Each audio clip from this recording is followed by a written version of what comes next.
Okay, today's lesson we are going to discuss quadratic functions, and we are going to be working with graphing the quadratic functions.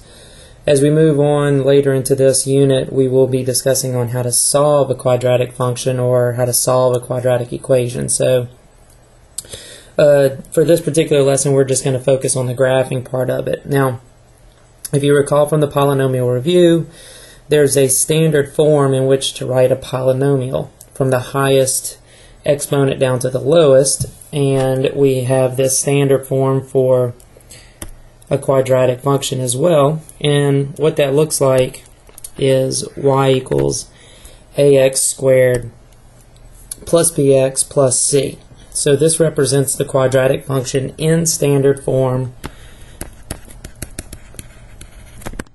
and you should know that and recognize that for the purposes of this entire unit. Now, in this first video on graphing quadratics, we're going to focus only on graphing quadratic functions in the standard form. In later videos, we'll bring in a couple different forms in which we can write a quadratic function and how that differs from a graphing standpoint.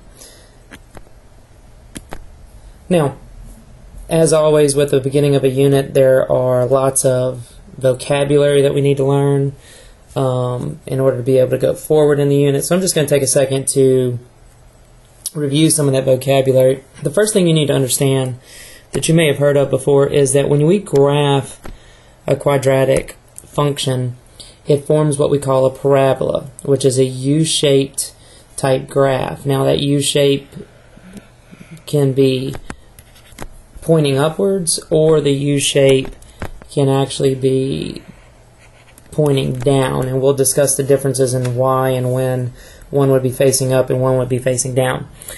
In order for it to be a function, however, it has to be facing up or facing down. It cannot be facing sideways. If the function were the parabola were facing sideways, it would not pass the vertical line test, which you should remember from linear functions. And then in that case it would not be a function. So you're only going to see parabolas that are going to be facing up and facing down. Now, later in the year, we'll be discussing something called a conic section. And conic sections are a little different from the fact that they come from geometric figures, and they do not represent algebraic functions, but they look the same. So for right now, we're focusing on functions. And parabolas have to pass the vertical line test, and so they will only be up or down. Now, if they're facing up or down, in the most basic form of a standard form of a function, we have y equals x squared. And if you recall, in the past, we've called this a base graph, or you can call it the parent graph. Now, the standard form of a quadratic function can build off of that x squared and have different components to it. One of the main components of every parabola, however, is the highest or the lowest point, which you'll see in mathematics called the minimum or the maximum. So you can see here that we have a minimum point on the red parabola, or we have a maximum point on the blue parabola. When that happens, when you have a minimum point or a maximum point on the parabola, that point is called the vertex. And the vertex is one of the very most important things that we are going to be working with in graphing any quadratic function.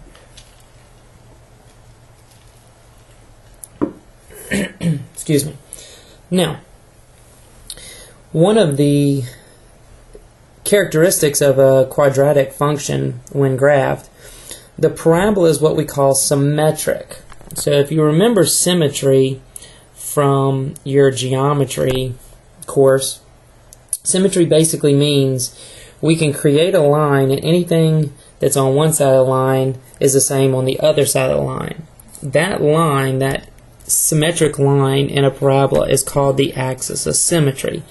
Again, the axis of symmetry is going to be, just like the vertex, one of the most important distinguishing characteristics that we need to graph a quadratic function. But just to discuss symmetry in general, let's take a look at this. If I were to take just some line, and I'll just represent it as a dotted line at this point. If I were to have one point on one side of the line, and let's just say that that point is about 2 units away from that side of the line. In order to find the point that is symmetrical to that, so let's say the point is on the opposite side of the line, that point, in order to be symmetrical, also has to be 2 units on the other side of the line. This creates symmetry. And if we look at our example over here on the graph, we have in the blue the parabola y equals x squared, which is our parent graph, our base graph, and you can see here that this is a couple units away from our symmetry. So right here, the axis of symmetry is the y-axis on this particular graph, and so this particular point is 2 units away from the axis of symmetry, so there's a corresponding point on the opposite side of the axis of symmetry. What this is going to do for us as we move forward into graphing these quadratics is that it's going to cut down on the number of points that we have to find to graph. Once we find the necessary points on one side of the axis of symmetry, we're going to very easily be able to graph the points on the other side of the axis of symmetry using that symmetrical characteristic. So vertex and axis of symmetry and how we use the axis of symmetry are going to be very important parts of the process in graphing any quadratic function. So now, if we take a look at this, the first thing that we need to notice is when we put a negative in front of the x squared, or our parent graph, it flips it upside down. So that is one of the things that you'll definitely want to look for as we go through this unit, knowing which direction the parabola is going to face, either up or down. So let's talk about some general characteristics of parabolas or quadratic functions that will hold true no matter which form we're graphing in. So first and foremost, we must know the standard form of a quadratic function, y equals ax squared plus bx plus c. Now, we will not always have the bx and the c. Sometimes we'll have both parts, sometimes we'll only have one of the other two, but we should always have the ax squared part. That's what makes it a quadratic function. The fact that we have an exponent of 2, that means that's the degree. That tells us that it is a quadratic, and if you recall from our polynomial review, that you should know all the different types of functions, polynomial functions. So quadratic has a degree of 2. Now, as we look at this, that a value in front of the x squared term tells us a lot about the parabola. First and foremost, if the a value is positive, so if the a is positive, we know we're going to have a parabola that opens up. However, if the a is a negative value, we'll know that the parabola is going to open down. So that's the first thing that we can tell from the a value, or the coefficient that's going to be in front of the x squared. The second thing that we can tell about the a value, the coefficient in front of the x squared, is how narrow or wide the parabola will be. Again, in this case, if the parabola, if the a value is bigger than 1, what's going to happen here is this. If it's a number, let me redo this. Sorry. If the number is greater than 0, say 1, we know that that is going to, go back a second here, I did want 1.